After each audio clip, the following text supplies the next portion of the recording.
Hi అండి. నేను మీ త్రివేణి. ఎలా ఉన్నారు? బాగున్నారా? నేనైతే బాగున్నానండి. ఏంటి వాయిస్ ఒకళ్ళు వేస్తున్నారు, వాయిస్ ఒకటి వినిపిస్తుంది, మనుషులు కనిపిస్తున్నారు అంటున్నారా? తను మా అమ్మ అండి. మేము పండగకు వచ్చాం కదా, అరిసెలు చేసుకుంటున్నాము.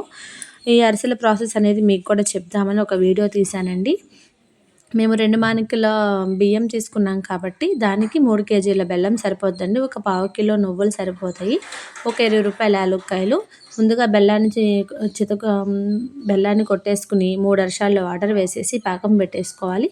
తర్వాత నువ్వులనేవి వేయించేసుకోవాలండి. చూడండి పాకం వస్తుందా లేదనేది మనం చూసుకుంటూ తిప్పుకుంటూ ఉండాలి. మనం పాకాన్ని లేత పాకం పట్టుకోకూడదండి. అరిసెలకు మాత్రం ముదురు పాకమే పట్టుకోవాలి.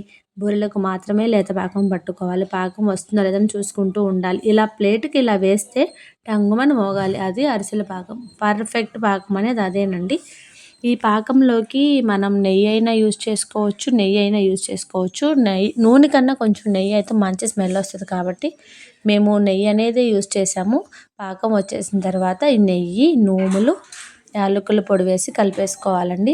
చూసుకోవాలి, పదే పదే తిప్పుకుంటూ ఉండాలి. అరిసెల పాకం అనేది ఇలా పాకం వచ్చిందా లేదా చూసుకున్న తర్వాత పాకం ఇలా ప్లేట్ మీద వేస్తే మోగాలి కదా, అలా వస్తే అరిసెల పాకం వచ్చేసినట్టండి. తర్వాత దింపేసుకుని పిండి వేసుకుంటూ కలుపుకోవాలండి. జాగ్రత్తగా కలుపుకోవాలి. పిండి వేసేటప్పుడు ఉండలు లేకుండా కలుపుకోవాలి. చాలా బలం ఉండాలి ముందు అది కలపాలంటే మాత్రం. అందుకే మేము మా తమ్ముడి చేతో మా నాన్న చేతో కలిపిస్తాము. ఎక్కువ మా నాన్న, ఇంతకుముందు మా నాన్న ఎక్కువ అలా కలిపేసేవాడు. ఇప్పుడు మా నాన్న కన్నా మా తమ్ముడు కలుపుతాడు. అలా కలిపేసుకుని ఉండలు లేకుండా కలిపేసుకుని పక్కన పెట్టేసుకోవాలి. బాండీ పెట్టేసి ఆయిల్ వేసేసుకుని, అరిసెలు అనేవి చిన్న చిన్నగా బాగోవండి. కొంచెం పెద్దగా ఉంటేనే అరిసెలు అనేవి చాలా బాగుంటాయి.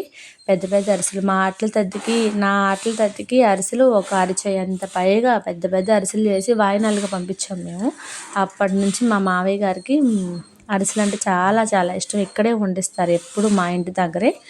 ఇలా వండిస్తేనే ఆయనకి ఇష్టం అండి. ఇంకెవరు పట్టినా అంతగా తక్కువ తినడు. కాబట్టి ఇక్కడే మాకేనండి అరిసెలు చేస్తుంది మా అమ్మ, మా వదిన, మా తమ్ముడునండి.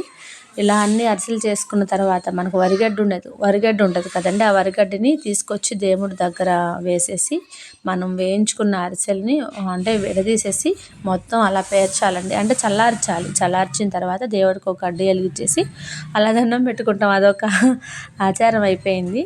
అలా పెట్టేసుకుంటాము. తర్వాత లాస్ట్కి పూల ముక్కను ఒకటి వేస్తామండి. అది చాలా అంటే చాలా టేస్ట్గా ఉంటుంది. మీరు అందరూ మరి తింటారో లేదో నాకైతే తెలియదు కాదు, కానీ నేనైతే తింటానండి ఆ పూల ముక్కని. చాలా బాగుంటుంది. ఒకసారి మీరు కూడా అరిసెలు వండినప్పుడు లాస్ట్కి కొంచెం చలిముడి ఉంచుకుని దాంట్లో కొన్ని వాటరు, కొంచెం ఒకవేళ ఎక్కువ పలచగా అయిపోతే దాంట్లో కొంచెం బియ్యం పిండి అనేది వేసేసి లాస్ట్కి పొయ్యి మీద ఆ పూల ముక్క అనేది వేస్తారండి. అది చాలా టేస్ట్గా ఉండదు. ఒకసారి మీరు కూడా తినండి. ఇంతేనండి. ఎంతో ఎంతో ఈజీ అయిన అందరికీ ఇష్టమైన మన ఆంధ్ర అరిసెలు సంక్రాంతి స్పెషల్. అంటే సంక్రాంతికనే కాదులేండి, దసరాకి అలా దీపావళికి వండుకుంటారు.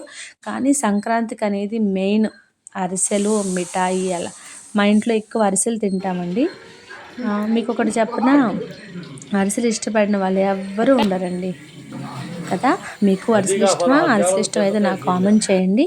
థ్యాంక్ యూ అండి. నా వీడియో ఇప్పటివరకు స్కిప్ చేయకుండా చూసినందుకు లైక్ చేయండి, షేర్ చేయండి, సబ్స్క్రైబ్ చేసుకోండి. Thank you for watching. Bye bye.